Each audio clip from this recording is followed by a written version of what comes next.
Good morning student. आज हामी class 10 को जर्नल भाउचर भन्ने च्याप्टरको सेकेन्ड क्लास लिँदैछौँ। योभन्दा अगाडि हामीले पहिलो क्लासमा जर्नल भाउचरको जर्नल ट्रान्जेक्सनको हामीले फर्मुला बनाएको थियौँ। त्यो फर्मुला यस प्रकार हामीले यहाँ लेखेको छौँ। अब योभन्दा अगाडिको क्लासमा हामीले कसरी फर्मुला चाहिँ डेभलप गर्ने भन्ने कुरो सिकेको थियौँ भने अब यो फर्मुलालाई चाहिँ कसरी चाहिँ युज गर्ने, एप्लिकेसन अफ फर्मुला कसरी चाहिँ यो फर्मुलालाई चाहिँ युज गर्ने भन्ने कुरालाई हामी आज सिक्छौँ। त पहिलो ट्रान्जेक्सन मैले यहाँ इक्जाम्पलको रूपमा लिएको छु। पहिलो example paid for office rent ₹10,000 भनेर यहाँ दिएको छ। अब यसलाई हामीले रेकर्डिङ गर्नु पर्यो, यसको रेकर्डिङ गर्नु पर्यो, जर्नलाइजिङ गर्नु पर्यो। त यसको जर्नल भाउचर कसरी तयार पार्ने भन्ने कुरामा चाहिँ सबभन्दा पहिला यो ट्रान्जेक्सन जर्नल ट्रान्जेक्सन हो कि होइन भन्ने कुरालाई चाहिँ कन्फर्म गर्नुपर्ने हुन्छ।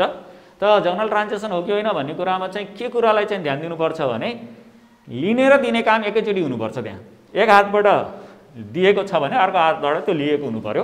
त त्यो कारोबार यहाँ भएको छ कि छैन भन्ने कुरामा चाहिँ अब यहाँ चाहिँ रेन्ट बसे बापत अफिसले ₹10,000 क्यास दिएको छ। यस हिसाबले के बुझिन्छ भने यो ट्रान्जेक्सनमा फ्युचरमा कुनै पनि ट्रान्जेक्सनको टर्म्स एन्ड कन्डिसन छैन भन्ने कुरो अर्थ लाग्छ। त्यस हिसाबले यो ट्रान्जेक्सन चाहिँ हाम्रो जर्नल ट्रान्जेक्सन हो भन्ने कन्फर्म भइसकेपछि हामीले के गर्न सक्छौँ त भन्दा यो जर्नल ट्रान्जेक्सनलाई चाहिँ यो फर्मुलाको आधारमा सल्भ गर्न सक्छौँ। जसरी यहाँ चाहिँ हेरौँ अफिस रेन्ट भनेर भनेको छ। यो पेड केका लागि गरिएको छ त भन्दाखेरि ₹10,000 अफिस रेन्टको लागि भनेर पेमेन्ट भएको छ। त त्यो अफिस रेन्टलाई हामीले के गरिदिन्छौँ त भन्दा यहाँ डेबिट गरिदिएको छौँ है। र डेबिट गरिदिएको छौँ भने त्यसको सँगसँगै जुन क्यास हामीले तिर्नुपर्छ त्यो चाहिँ हामीले क्रेडिट गरेको छौँ CRNRB मतलब नेपाल राष्ट्र ब्याङ्कलाई हामीले यहाँ के गरेका छौँ भने क्रेडिट गरेको छौँ। त अब यहाँ किन यो गभर्मेन्ट अफिसमा क्रेडिट NRB नै किन गर्ने भन्ने कुरो पनि आउन सक्छ। अब जहाँ चाहिँ नेपाल राष्ट्र ब्याङ्कको सेवा सुविधाहरू उपलब्ध भएका छन् अब ती ठाउँहरूमा चाहिँ सरकारी कार्यालयहरूले आफ्नो रिसिप्ट एन्ड पेमेन्ट चाहिँ नेपाल राष्ट्र ब्याङ्ककै ब्रान्च अफिसहरूबाटै गर्छ। यदि त्यस्तो सेवा सुविधा उपलब्ध नभएको ठाउँमा कार्यालयले आफूलाई सेवा सुविधा हुने ब्याङ्कबाट पनि कारोबार गर्न सक्ने भएको हुनाले समित ब्याङ्कको नाम पनि लेख्न सकियो। अब नेपाल राष्ट्र ब्याङ्क लेख्नै पर्छ भन्ने त छैन। यदि सम्बन्धित ब्याङ्कले चाहिँ के अरे अफिसले अन्य ब्याङ्कहरूबाट गरेको छ भने सोही ब्याङ्कको नाम लेख्नुपर्ने हुनसक्छ। तर यहाँ कुनै ब्याङ्क क्वेसनमा कुनै ब्याङ्क भनेर पार्टिकुलर ब्याङ्कको नाम नदिएको अवस्थामा हामीले नेपाल राष्ट्र ब्याङ्क भनेर लेखेको हो। र त्यसै गरेर अब दोस्रो ट्रान्जेक्सनमा पनि हेरौँ के कस्तो छ भन्ने कुरामा पहिलो यो दोस्रो ट्रान्जेक्सन जर्नल ट्रान्जेक्सन हो कि होइन भन्ने कुरामा चाहिँ सबभन्दा पहिला हामीले टर्म्स एन्ड कन्डिसन हिसाबले एक हातबाट लिने र दिने भन्ने कुरो हुनुपर्छ। त यहाँ चाहिँ त्यो अवस्थाको कन्डिसन फुलफिल हुन्छ कि हुँदैन भन्ने कुरामा चाहिँ यहाँ अफिसले कार्यालय खर्चका लागि भनेर चेक काटेको छ। त्यस हिसाबले यो लिने दिने काम भएको छ यहाँ। र यसको टर्म्स कन्डिसन फ्युचरमा केही लिने या दिने भन्ने चाहिँ राखेर यहाँ कुनै पनि कारोबार नभएको हुनाले यसलाई जर्नल ट्रान्जेक्सन भनिन्छ। र यो जर्नल ट्रान्जेक्सनमा के का लागि चेक इस्यु भयो भन्ने कुरामा चाहिँ अफिस एक्सपेन्सेसको लागि चेक इस्यु भएको रहेछ। त जे चिजको लागि चेक इस्यु भएको छ त्यसलाई हामीले यहाँ के गरिदिन्छौँ डेबिट गरिदिन्छौँ। जस हिसाबले यहाँ चाहिँ अफिस एक्सपेन्सेस डेबिट हुन गयो भने अब पेमेन्ट चाहिँ जुन ब्याङ्कबाट गरिएको छ त त्यसलाई चाहिँ क्रेडिट NRB मतलब नेपाल राष्ट्र ब्याङ्क भनेर लेख्ने। त्यसपछि बिङ पेमेन्ट फर भनेर जुन हामीले यहाँ लेखेकै छौँ पहिले न्यारेसनमा फर्मुलामा बिङ पेमेन्ट फर भनेर एज इट इज नै लेख्छौँ। त्यसपछि बाँकी नेम अफ बजेट एडको ठाउँमा चाहिँ जेको लागि पेमेन्ट भएको त्यही कुरालाई हामीले यहाँ राखिदिन्छौँ। र यसरी being payment for office expenses भनेर न्यारेसन हुन गयो। त यसरी यो दुईवटा इक्जाम्पल दिइसकेपछि पनि थप इक्जाम्पल है दिएर अझै क्लियर गर्न म प्रयास गर्छु। इक्जाम्पल 3 हेरौँ। इक्जाम्पल 3 मा के छ हेरौँ है त। इक्जाम्पल 3 मा पर्चेस्ड अफिस फर्निचर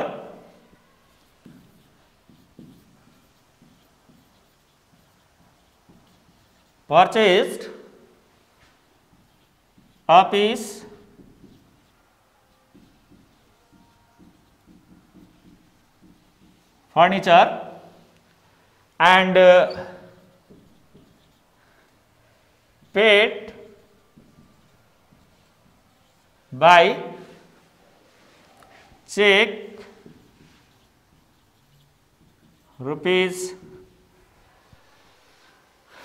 5000। त यो हामीलाई तेस्रो इक्जाम्पलको रूपमा हेरौँ। यहाँ चाहिँ फर्निचर खरिद गरिएको छ र त्यसको पेमेन्ट चाहिँ चेकबाट 5000 गरिएको छ। त यहाँ हेरौँ, त यो ट्रान्जेक्सन जर्नल ट्रान्जेक्सन हो होइन भन्ने कुरामा चाहिँ हामीले यसलाई हो भन्न सक्छौँ। किन हो भन्न सक्छौँ भने फर्निचर खरिद गर्ने काम भएको छ, मतलब एक हातबाट लिने काम भएको छ फर्निचर भने त्यो फर्निचरको मूल्यको भुक्तानी चाहिँ चेकबाट चाहिँ 5000 तिरिएको छ भनेपछि हामीले जर्नल ट्रान्जेक्सन हो कि होइन भनेर कन्फर्म गर्नका लागि जुन मैले टर्म्सको कुरा गरेको थिएँ कि एक हातबाट लिने र अर्को हातबाट दिने भन्ने कुरा, त्यो कुरा यहाँ चाहिँ फुलफिल भएको छ। त यस हिसाबले यो चाहिँ जर्नल ट्रान्जेक्सन हो भन्ने कुरा भन्न सकिन्छ। त यो जर्नल ट्रान्जेक्सन हो भनेपछि हामीले यो फर्मुलाको सहयोगबाट हामीले यो ट्रान्जेक्सनको सल्युसन निकाल्न सक्छौँ, मतलब जर्नल भाउचर बनाउन सक्छौँ। त के गर्न सकियो भने यहाँ हेर्नुहोस्, DRB बजेट एक्सपेन्डिचर भनेर लेख्नुपर्छ। नेम अफ बजेट हेड लेख्नुभन्दा अगाडि DRB बजेट एक्सपेन्डिचर हैन, बी भनेको मतलब फुल फर्म बजेट एक्सपेन्डिचर हो। त बजेट एक्सपेन्डिचरको अगाडि यो चेक के को लागि इस्यु भएको छ भन्दाखेरि फर्निचरको लागि, अफिस फर्निचरको लागि, मतलब फर्निचर बजेट हेड चाहिँ हाम्रो यहाँ फर्निचर हुन आउँछ, फर्निचर एन्ड फिक्चर। अनि त्यहाँबाट चेकबाट पेमेन्ट भएको छ। त हामीले यहाँ CRNRB नेपाल राष्ट्र ब्याङ्क। अब फर्निचरको बजेट हेड नम्बर भनेको 29311 है। अब यसपछि हामीले डेबिट अमाउन्ट कलममा 5000 लेख्ने, त्यसै गरेर क्रेडिटको अमाउन्ट कलममा 5000 लेख्ने र यसै गरेर न्यारेसनमा being payment for name of budget हेडको ठाउँमा हामीले फर्निचर भनेर के को लागि पेमेन्ट भएको त फर्निचरको लागि बिङ पेमेन्ट फर फर्निचर भनेर यसरी न्यारेसन लेखिदिन्छौँ। त यो तेस्रो इक्जाम्पल पनि क्लियर सकियो। अब हामी फोर्थ इक्जाम्पल हेरौँ, चौथो इक्जाम्पल हेरौँ र अझ स्पष्ट बनाउने प्रयास गर्दैछु। अब यसै गरेर फोर्थ इक्जाम्पल हेरौँ है त। फोर्थ इक्जाम्पलमा पर्चेज्ड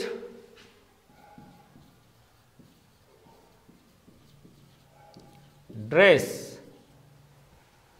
फर junior staff rupees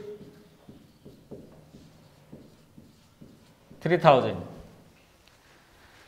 अब यसमा के देखिएको छ भनेपछि जुनियर स्टाफको लागि ड्रेस खरिद गरिएको अवस्था छ। यसको मतलब यो ट्रान्जेक्सनमा ड्रेस प्राप्त भएको छ र त्यसको बदलामा 3000 रुपियाँको पेमेन्ट गरिएको छ, रिसिप्ट एन्ड पेमेन्ट भएको छ। त यो ट्रान्जेक्सन हामीले जर्नल ट्रान्जेक्सन हो भनेर भन्न सक्छौँ हैन। त अब हामीले यसमा के चिजलाई हामीले डेबिट गर्न पर्छ भन्ने कुरो कन्फर्म गर्न पर्यो। त हाम्रो लागि यहाँ चाहिँ के चिजमा पेमेन्ट गरिएको छ त भन्दाखेरि ड्रेसको लागि, ड्रेसमा हामीले या ड्रेसको लागि चाहिँ पेमेन्ट भएको छ। अब यो ड्रेसको बजेटेड के हो भन्ने कुरामा ड्रेस आफैमा बजेटेड हो, नेम अफ बजेटेड ड्रेसको आफैमा ड्रेस नै हुन्छ। त ड्रेसको नेम अफ बजेटेडमा हामीले ड्रेस भनेर लेख्छौँ है। अनि त्यसपछि गएर अब यसको पेमेन्ट 3000 जो भएको छ त्यसलाई हामीले क्रेडिट NRB ले रिप्रेजेन्ट गरिदिन्छौँ, NRB नेपाल राष्ट्र ब्याङ्क। अब ड्रेसको बजेटेड नम्बर भनेको 21121। अब यसको डेबिट अमाउन्ट कलममा 3000 हुन्छ, त्यसै गरेर क्रेडिटमा 3000 हुन्छ। बिङ पेमेन्ट फर ड्रेस र बिङ पेमेन्ट फर ड्रेस भनेर न्यारेसन लेख्छौँ है। अब यसपछि गएर लास्ट या फिफ्थ इक्जाम्पल भनौँ, त्यो म दिन गइरहेको छु। Example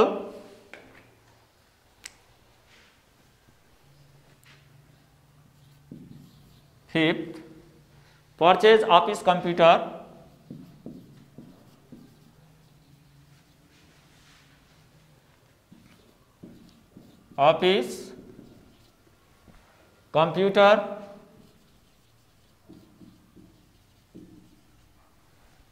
worth